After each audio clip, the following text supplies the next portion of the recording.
why it's called like this. I guess because it's a lovely little white bean with a little black eye in the middle, hence the name black-eyed peas, but I don't know. Black-eyed beans are the best for a stable blood sugar. They are full of protein, full of fiber, and they will make a wonderful stew. The black-eyed beans will be the main ingredient of the stew. I will also add some coconut milk to have a very flavorful and nourishing soup. The black-eyed peas come as like this. So what I first recommend is the night before you put the amount of black-eyed beans that you are going to use and you put them in a bowl.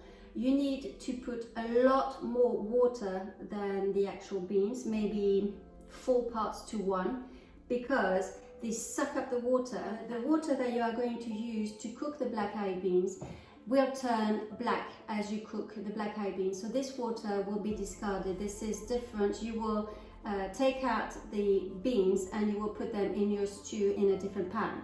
So the water is only used, not this, but the new water will only be used to cook the beans. And once they're done, we can put it all together into a new pan. So you need to transfer your beans that have been soaked overnight and put them in some water so that they cook. So that's the number 1, is cook the beans. These beans are wonderful because they have low glycemic index. The glycemic index is of 38, so it's really low. So the low glycemic index of the black-eyed bean will make sure that you keep your blood sugar stable throughout, the hours after eating this dish. Despite their name, black-eyed peas actually are not peas, but they actually are beans. As it's a pulse, it obviously has a lot of fiber. All in all, this is really, really good and I highly recommend it. You will see that stew is going to taste wonderful.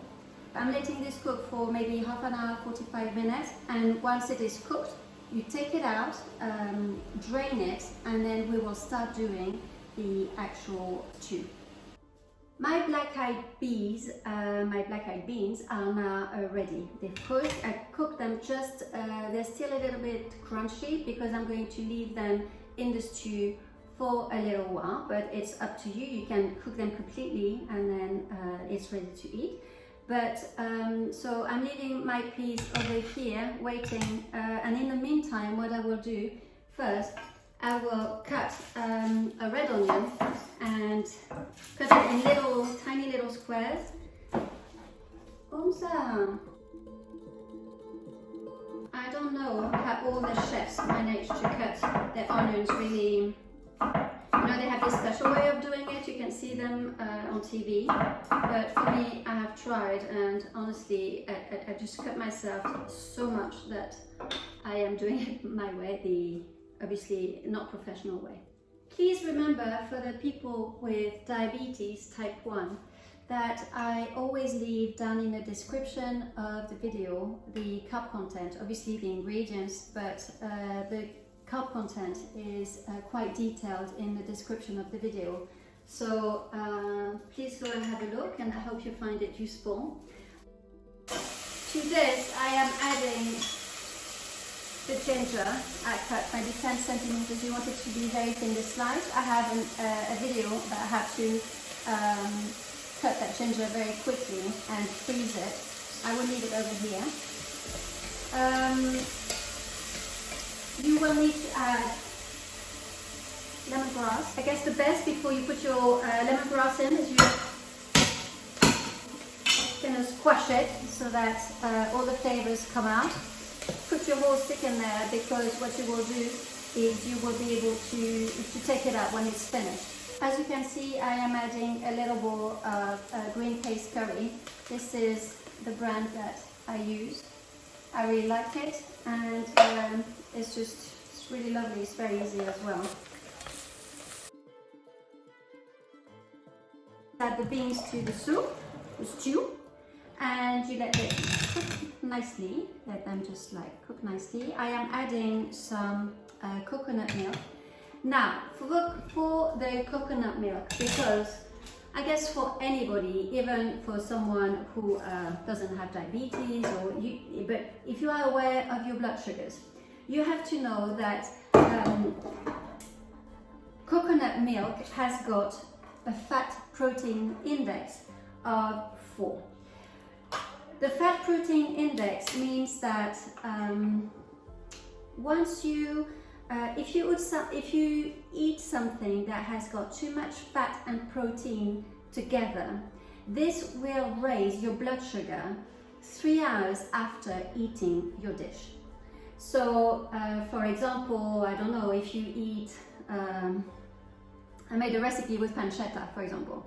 If you eat the pancetta and you eat a lot of it and you are not aware of the fat protein index, you will see that 3 hours after, or even 4 hours, depending on how much you eat, your blood sugar will go up. In this instance, the whole can of coconut milk has got 4 fat protein index.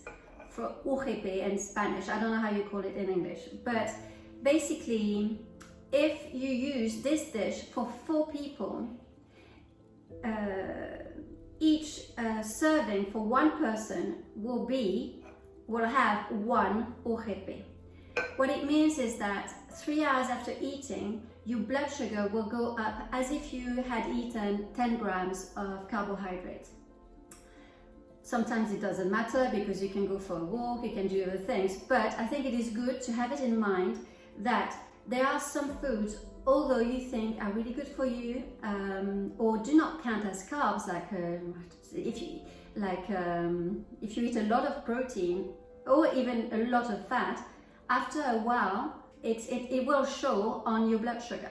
So anyway, this I am cooking it for between 6 and 7 people, so you don't have to worry about this, but you have to be aware that in this whole dish I put enough, I put a whole can of coconut milk that has got 4.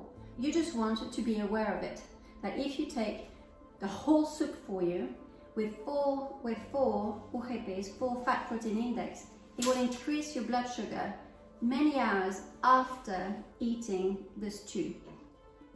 One thing I would say to you, because I personally pay a lot of attention to that, the coconut milk differ a lot. I personally make sure that in my coconut milk there is only coconut milk and water. Some other brands, they add a lot of Branta gum, I think it's called, or they have a lot of additives. So you have to be careful about this as well. So I have put in there everything that needs to be in there. So I'm cooking it gently for later, and just before your food is ready and you're ready to serve it, take out the lemongrass and mix a little bit the soup, because you want it to be quite a hearty. You want the soup to be, to feel like it's filling. So what I do is I use the mixer and I go bzz, bzz, bzz, and that's it. So, but I'm going to show you. The last thing I am doing now, because my soup is nicely cooking, it's ready, I want to add a lot of coriander. For this, I am using a whole bunch. I mean, if you have the little bags like this, maybe you just use 2 of them and then chop them very thinly. You have to know that in the stalks of the coriander is still good as well, because it gives, the taste is there as well, not just in the leaves of the coriander. So I would recommend cutting the end bit of the stalks, but still cut the stalks and put them as well inside the soup. So you want to cut them quite thinly, maybe keep 1 or 2 leaves so that it's nice when you serve your soup to have these on top of the soup. But I think a lot of coriander is lovely. Once your soup is ready and you're ready to serve it, don't forget to get rid of the old lemongrass, and then you mix it, bzz, bzz, and that's it. I hope you have enjoyed this video. I hope you're going to enjoy that black-eyed beans stew. Now I'm going to add, later I'm going to add this recipe that I've made of Indian dal that is made with red lentils. It's absolutely delicious soup as well. You can put it in the crock pot, you can do it, you know, get it ready in the morning to have at night. I will leave it later on. In the meantime, my friend, please look after yourself and I will see you in my next video. Bye!